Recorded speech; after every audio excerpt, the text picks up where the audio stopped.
1 જુલાઈ 2026થી ઘણા બધા નિયમો બદલાવાના છે, જેમાં છે બેંકના નિયમો, ક્રેડિટ કાર્ડના નિયમો, આવકવેરાના નિયમો, પાન કાર્ડ, પીએફ, આધાર કાર્ડ, આ બધા જ નિયમો છે કે જે બદલવાના છે. આની સાથે સાથે એલપીજીના જે ભાવ છે એમાં પણ બદલાવ આવવાનો છે. પરંતુ કયા નિયમો બદલાવાના છે એ જો તમારે જાણવું હોય તો ધ્યાનથી સાંભળજો. હું તમને એક વાત કહું.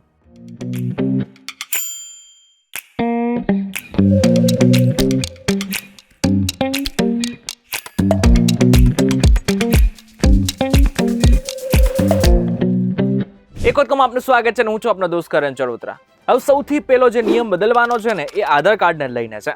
આપણે બધાને ખબર છે કે આધાર કાર્ડની અંદર નામ, સરનામું, જન્મ તારીખ, ઈમેલ આઈડી, મોબાઈલ નંબર આ બધું જ જો તમારે બદલવું હોય ને તો લગભગ તમારે 75 રૂપિયા આપવા પડે છે. પરંતુ હવે આગળના સમયમાં એક બહુ જ મોટું અપડેટ આવવા જઈ રહ્યું છે.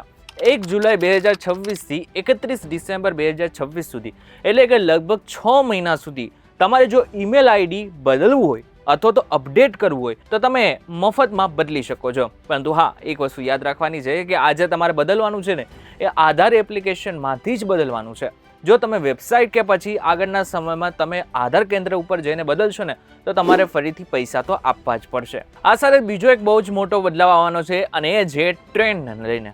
આપણે બધા જ આજકાલ ટ્રેનમાં મુસાફરી કરતા થઈ ગયા છે, પરંતુ એની અંદર પણ કેટલાક એવા નિયમો છે કે જે ઘણા બધા લોકોને નથી ખબર. જેમાંથી એક નિયમ હવે આગળના સમયમાં એટલે કે 1 જુલાઈ 2026થી બદલવાનો છે અને એ છે કે આગળના સમયમાં જો તમે કોઈ જોખમી વસ્તુ ટ્રેનની અંદર લઈને ગયા તો પહેલા દંડ 250 રૂપિયા હતું, પરંતુ એ હવે 1 જુલાઈ 2026થી 500 રૂપિયા થવા જઈ રહ્યો છે. જ્યારે ગંભીર નિયમ ભંગના કિસ્સામાં આ દંડ 10,000 સુધી હોઈ શકે છે. કેટલીક પરિસ્થિતિઓમાં જેલ પણ થઈ શકે છે. જો કોઈ પુરુષ મહિલા કોચની અંદર જઈને મુસાફરી કરે છે તો એની પાસેથી 2,500 રૂપિયા એટલે કે 2,500 રૂપિયા વસૂલવામાં આવી શકે છે.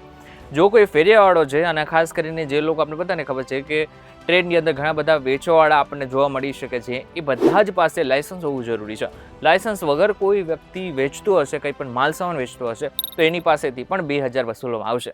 ત્રીજો નિયમ અને સૌથી મહત્વનો નિયમ આગળના સમયમાં જે લોકો પાસપોર્ટ કઢાવવાના છે ને એ લોકો માટેનો છે. 1 જુલાઈ 2026 આગળના સમયમાં પાસપોર્ટ તમારે કઢાવવો હોય કે પછી રિન્યૂ કરાવવો હોય તમારે વધારે ફી આપવી પડશે. 1 જુલાઈથી લાગુ થનારા આ નવા નિયમ હેઠળ રીઇશ્યુ અથવા તો નવો પાસપોર્ટ જો તમારે કઢાવવો હોય તો એની ફી 1,500 થી વધારીને 2,500 કરવામાં આવી છે, એટલે કે સીધો 1,000નો વધારો. જ્યારે તત્કાલ સર્વિસ માટે હવે પહેલા 3,500 ની જગ્યાએ 5,000 આપવા પડશે. જો કે 60 પેજનો તમે પાસપોર્ટ કઢાવો તો 6,000 રૂપિયા આપવા પડશે. હવે આગળના સમયમાં જે લોકો નોકરી કરે છે ને એમના માટે ખાસ કરીને નિયમ બદલવામાં આવ્યો છે. આગળના સમયમાં તમે જે પીએફના પૈસા જમા કરાવો છો ને એ તમે આ જુલાઈના અંત સુધીમાં એટીએમમાંથી કાઢી શકો છો. અને પહેલાના સમયમાં શું થતું હતું આપણે બધાને ખબર છે કે 2, 5, 10 દિવસ લાગી જતા હતા પૈસા આવતા, પરંતુ હવે આગળના સમયમાં તમે માત્ર મિનિટની અંદર એટીએમમાંથી પૈસા કાઢી શકો છો. જો કે મહત્વની વાત તો એ છે કે જુલાઈના અંત સુધીમાં અમુક જગ્યા ઉપર આ ફેસિલિટી ઉપલબ્ધ થઈ શકે છે. પાંચમો નિયમ આઈટીઆર ફાઇલ કરવાને લઈને છે. નોકરિયાત અને ઓડિટ વગરના ટેક્સ પેયર માટે સેલેરીડ ઇન્કમ ટેક્સ રિટર્ન આઈટીઆર 1 અને આઈટીઆર 2 ભરવાની છેલ્લી તારીખ 31 જુલાઈ છે. એટલે કે સેલેરી મેળવતા કર્મચારીઓ અને એ લોકો જેમની income capital gains, house property કે પછી બીજી એવી નોન બિઝનેસ ઇન્કમથી થાય છે જેના માટે ઓડિટની જરૂર નથી, તેમને આઈટીઆર 1 અને આઈટીઆર 2 ફોર્મ ભરવાના રહેશે. આના પછીનો જે છઠ્ઠો નિયમ બદલવાનો છે એ છે એચડીએફસીનું જો તમારી પાસે ક્રેડિટ કાર્ડ છે તો ચોક્કસથી એક નિયમ છે કે જે તમારે હવે આગળના સમયમાં ધ્યાનમાં રાખવાનો છે. એચડીએફસી બેંકે પોતાના રેગાલિયા ગોલ્ડ અને ડિનર્સ ક્લબ પ્રિવિલેજ ક્રેડિટ કાર્ડના નિયમ બદલી નાખ્યા છે. નવા નિયમ મુજબ 1 જુલાઈથી HDFC bank Regalia Gold credit card યુઝર્સને ડોમેસ્ટિક એરપોર્ટ લાઉન્જનું એક્સેસ મેળવવા માટે દરેક ક્વાર્ટરમાં ખર્ચની એક નવી સીમા પૂરી કરવી પડશે. એટલે કે જો તમારે લાઉન્જ એક્સેસ જોતું હોય ને તો આગલા ક્વાર્ટરની અંદર તમે ઓછામાં ઓછું 60,000નો ખર્ચ એ ક્રેડિટ કાર્ડથી કરેલો હોવો જોઈએ તો જ તમે આને એક્સેસ કરી શકશો. સાતમો નિયમ અને જે બદલવાનો છે અને એ છે એલપીજી, પીએનજી અને આની સાથે ઘણા બધા ફ્યુલના જે ભાવ છે એમાં વધઘટ થઈ શકે છે. આમ જોવા જઈએ તો હવે ઈરાન અમેરિકાનું યુદ્ધ અંતમાં આવી ગયું છે, અંત સુધી પહોંચી ગયું છે. એવામાં હવે આગળના સમયમાં એલપીજી, પીએનજી આ બંનેના ભાવ ઘટી શકે છે. જો કે તમને જણાવી દઉં કે 1 જૂન 2026 પીએનજીના ભાવ વધ્યા હતા, પરંતુ એલપીજીના ભાવ નહોતા વધ્યા.